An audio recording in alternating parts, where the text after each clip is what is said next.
Sorry. Sorry, hindi ko dapat sinabi yun. Hanggang dito na lang ba talaga tayo? Oo! Hanggang dito na lang tayo.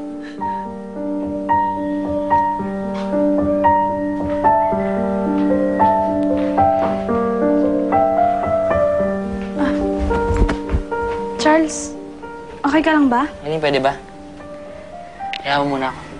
Eh, baka makatulong ako sa'yo. Hayaan mo na ako!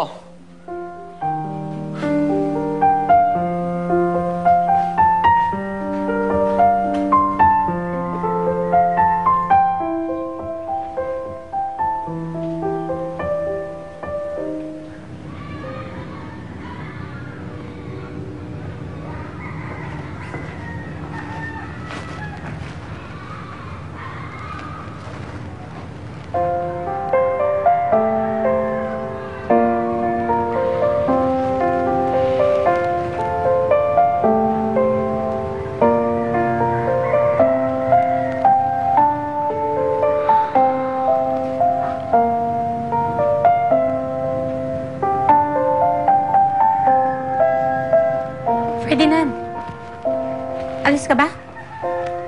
Hindi. Iayain sana kitang kumain sa labas. Bakit? Naisip ko lang kasi napansin ko baka nainip ka na dito sa bahay. Gusto mo naman lumabas, mag-unwind. Ferdinand, parang hindi mo naman ako kilala. Okay lang ako dito sa bahay. Inaasikaso ka. Pati si Maylene. Sige na, pagbigyan mo na ako. Kumain na tayo sa labas. Kahit na anong gusto mo. Ikaw mag-decide. Ako? Ako talaga pipili? Oo, ano naman nakakagulat dun? Kasi dati parating ikaw ang pumipili kung saan tayo kakain. Hindi na ngayon. Ngayon, ikaw ang pipili. Lahat ng maiisip mo, yun ang gagawin natin. Talaga? Kaya, tabi mo na to. Sige. Kung papunta na to sa kumot eh. Sige. Saan ko gusto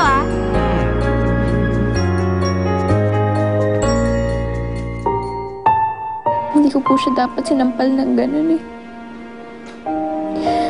Anong mali po ako. Tahan na, huwag ka na umiyak. Kapag nagkapaalamigan na kayo, saka kayo mag-usap, maiintindihan ni Sir Charles kung bakit mo siya ginanon. Ha?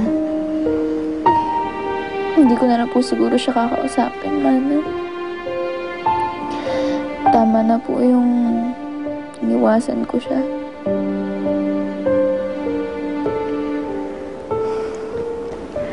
Catherine naman, ganun din ba gagawin mo tulad ng ginawa mo kay Mami Lilian?